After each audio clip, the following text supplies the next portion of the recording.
कल बोले थे कि साइंस का क्वेश्चन लेकर आएंगे जो फिजिक्स और केमिस्ट्री होगा, तो लेकर आए हैं फिजिक्स और केमिस्ट्री का क्वेश्चन। इससे ज़्यादा एग्जाम में आने वाला नहीं है। 10th बोर्ड जो है ना, उसी का ही हम लोग तैयारी कर रहे हैं और उसी का हम लोग क्वेश्चन दे रहे हैं। एग्ज़ाम 17 फरवरी से है, तो अभी भी आपके पास टाइम है। क्वेश्चन तो आपको कंप्लीट ही होगा, सिर्फ ज़्यादा देखना है इन्हीं सब क्वेश्चन को। उत्तल दर्पण का उपयोग वाहनों के साइड मिरर या पीछे देखने के आईने के रूप में क्यों किया जाता है? पहला क्वेश्चन।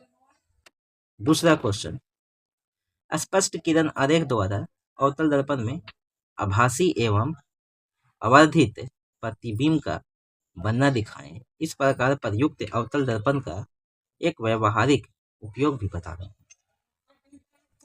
तीसरा क्वेश्चन है, प्रकाश के अपवर्तन के नियमों को लिखें। ठीक है, प्रकाश के अपवर्तन के नियम है ना, लिखिए। 2 नियम है, उसी में एक नियम ये भी है, स्नेल का नियम, जो अलग से दिए हैं। स्नेल के नियमों को लिखें, लिखकर समझाएं। 5वां है, आंख की समंजन क्षमता का क्या तात्पर्य है? 6वां क्वेश्चन है, वन विक्षेपण और वन क्रम क्या है? वन पट या वन क्रम। 7वां, निकट दृष्टि दोष से क्या समझते हैं? इस दोष का निवारण किस प्रकार किया जाता है ना? निकट दृष्टि दोष, दूर दृष्टि दोष होता है ना। निकट दृष्टि दोष में कौन सा लेंस का चश्मा लगाते हैं, तो अवतल लेंस का चश्मा लगाते हैं, आप लोग को पता होगा, इसलिए हम तो सिर्फ क्वेश्चन बता रहे हैं।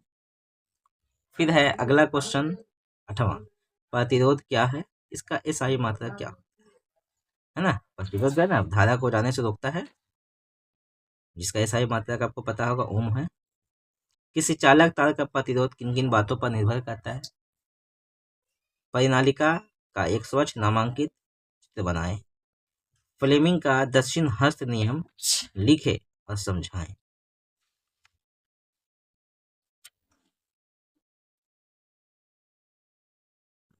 विद्युत मेन लाइन में, अच्छा, फ्लेमिंग का दक्षिण हस्त नियम लिखें और समझाएं। मेन लाइन में अति भारण तथा लघु पतन कैसे उत्पन्न होता है? 13वां क्वेश्चन है, विद्युत मोटर क्या है? इसके सिद्धांत और कार्य विधि का सचित्र वर्णन करें। 14वां, डायनेमो क्या है?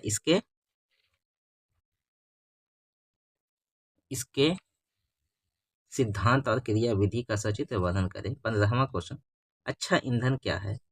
16वां क्वेश्चन, जीवाश्म ईंधन क्या है? उदाहरण सहित दे। बायोगैस संयंत्र की बनावट और कार्य विधि का वर्णन करें।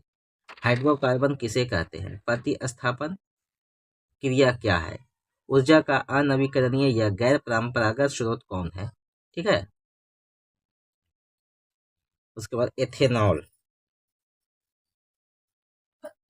ठीक है, ये सब इधर वाला क्वेश्चन जो है ना, आपका केमिस्ट्री का चालू हो चुका है।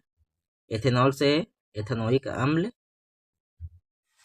में परिवर्तन को ऑक्सीकरण अभिक्रिया क्यों कहते हैं? ऑक्सीकरण अभिक्रिया क्यों कहते हैं? वायु में जलने से पहले मैग्नीशियम रिबन को साफ क्यों किया जाता है? जब लोहे की कील को कॉपर सल्फेट के विलयन में डुबाया जाता है तो विलयन का रंग क्यों बदल जाता है? वर्षा के जल संचयन के लाभ का संक्षिप्त विवरण दें। ठीक है, कहाँ दिया? संक्षिप्त विवरण दें। 25वां क्वेश्चन है, वन तथा वन जीव हमारे लिए किस प्रकार से लाभदायक है? 26वां क्वेश्चन, श्रेणी क्या होते हैं?